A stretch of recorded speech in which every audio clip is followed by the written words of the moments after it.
Kaya mas malusog yan sa pansot. Tawag dito.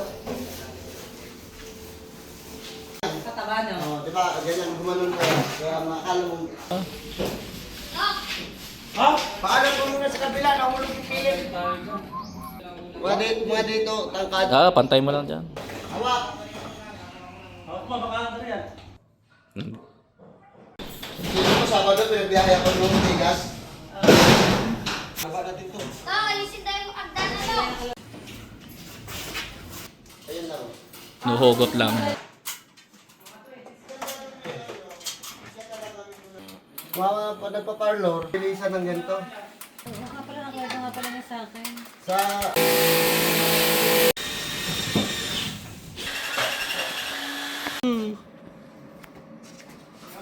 Ay, nagalaw na nga agad yung ilaw eh. Oo nga. Ayun. Tumayo na nga agad ang buhok mo eh. Sana